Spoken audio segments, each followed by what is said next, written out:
In the summer of 1996, in a small town on a bend of the Susquehanna River in central Pennsylvania, 16 teenagers had finally earned Paris. Montoursville was the kind of place with one high school and about 5,000 people, and for a year its French club had washed cars and sold sandwiches and counted the money after class, because their teacher, a woman named Debbie Dickey, who had built the French program almost by hand, believed her students shouldn't just conjugate a language, they should stand inside it. On the evening of July 17th, the 16 students ages 14 to 18 boarded a Boeing 747 at New York's Kennedy Airport with 5 adults they trusted, Debbie and her husband Doug among them. The airplane was called TWA Flight 800. It carried 230 people. It flew for 12 minutes. Flight 800 was supposed to leave around 7.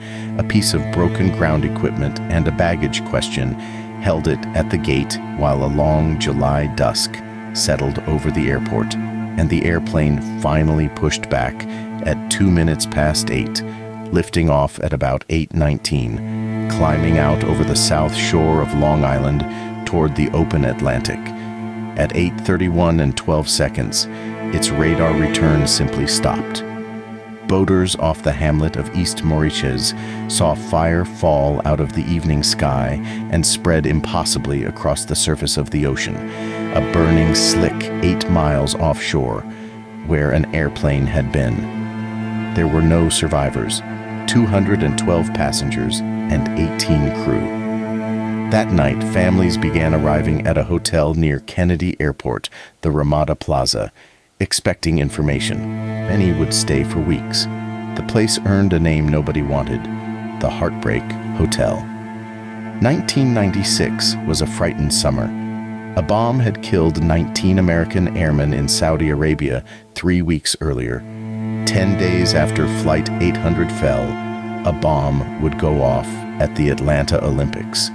So when investigators began interviewing people who had watched the sky that night, the country was already braced for an attack.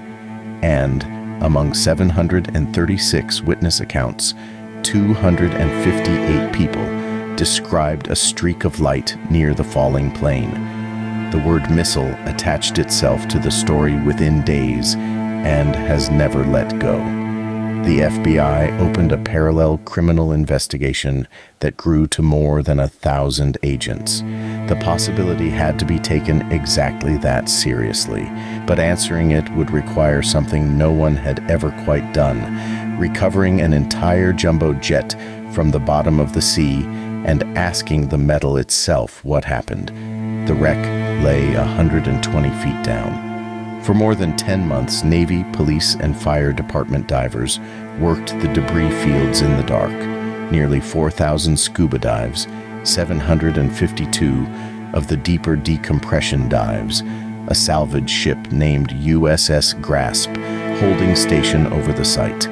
About a week in, 2 Navy divers, Kevin Ohlhoffen and Douglas Irish, found the flight recorders. The tapes held no confession, ordinary cockpit conversation, and then, mid-word, nothing at all, as if someone had simply cut the power to the airplane. The divers kept going until they had brought home all 230 people, and after the people, the airplane itself, piece by piece by piece, in the end, more than 95% of it, trucked to an empty Grumman hangar in Calverton, Long Island. What happened in that hangar had never been attempted at this scale. Investigators sorted roughly 1 million fragments, seats, skin, wiring, spars, and then began to hang the airplane back onto a steel skeleton, piece by labeled piece, until a 93-foot section of the 747 stood in the hangar again. 60,000 pounds of torn aluminum, about 1,600 pieces, every one of them logged, every one of them a data point. It looked like a ghost of an airplane. It was actually a document. The tearing in the metal, the direction of the soot, which pieces fell first along the debris trail. Investigators can read all of it. the way a coroner reads a body. They rebuilt the airplane in order to read it. And the airplane, read carefully, pointed at itself. Everything radiated outward from one place. The center wing fuel tank, a boxy vault between the wings, under the floor of the passenger cabin. On that hot July evening, Flight 800 had sat at the gate for hours with its air conditioning packs running, machines that sit directly beneath that tank, inches from its skin, cooking it.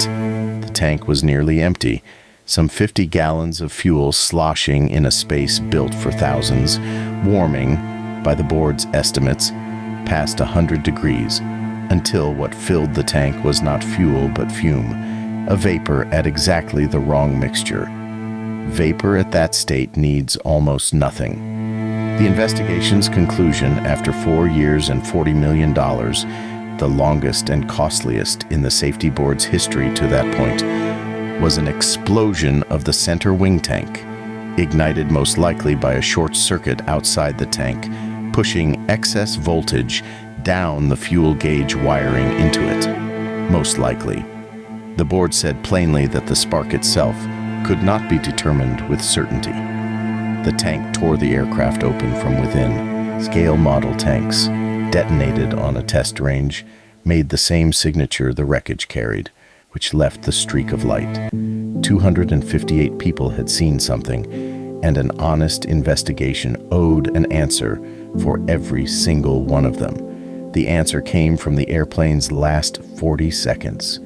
When the tank exploded, the nose section, the cockpit, the front rows, separated and fell to the sea. The rest of the aircraft, engines still delivering thrust, continued in crippled flight, trailing burning fuel before it fell. What witnesses saw as a rising streak was, the analysis concluded, Flight 800 itself, burning, still moving, dying. The FBI closed its criminal case in November 1997. No evidence of a bomb, no evidence of a missile. Not one scintilla, in the words of the agent who led it. The safety board's final report followed in August 2000. 3 separate investigations, 1 physical reconstruction, and the most examined 93 feet of aluminum on Earth, all said the same thing. The airplane had carried the conditions of its own destruction onto the runway. The postmortem's real verdict was harsher than any villain. For decades, the industry had accepted flammable vapor in fuel tanks as normal and managed only the sparks. Flight 800 ended that. New rules forced manufacturers to hunt ignition sources through every tank system in the fleet. And then, 12 years after the explosion, a rule finally attacked the vapor itself. On high-risk tanks, machines now flood the empty space with nitrogen so that whatever sparks, nothing can burn. Thousands of airliners were built or retrofitted this way. You have flown on top of that fix and never seen it. The families changed the law too. The chaos they endured at the Ramada produced the act that governs how crash families are treated to this day. And the rebuilt airplane spent 20 more years teaching. At the Safety Board's Training Academy in Virginia, a generation of accident investigators learned their craft walking around it. In 2021, it was scanned, millimeter by millimeter, for the historical record. And then, as the board had promised the families it would be, it was taken apart and destroyed. The plane is gone. What it changed is in the air right now. In Montoursville, 3 years to the day after the crash, the town dedicated its memorial, an 8-foot angel over a garden of 21 trees, one for each of the 21 the town lost. The design chosen from 120 sketches, most of them drawn by the town's middle schoolers. On the shore at Smith Point, a granite arc facing the crash site carries all 230 names, and every July 17th, families gather there in the evening light, including tonight, 30 years on. The lesson of Flight 800 is the hardest kind because there is no one to be angry at, No bomb, no missile, no villain. A condition, riding along on thousands of flights, waiting for a spark no one could name even afterward. Systems that carry people cannot be safe only when every spark behaves. They have to be safe when one doesn't. The official verdict was written in the year 2000, but the post-mortem writes itself. The only question is whether anyone reads it before the next one.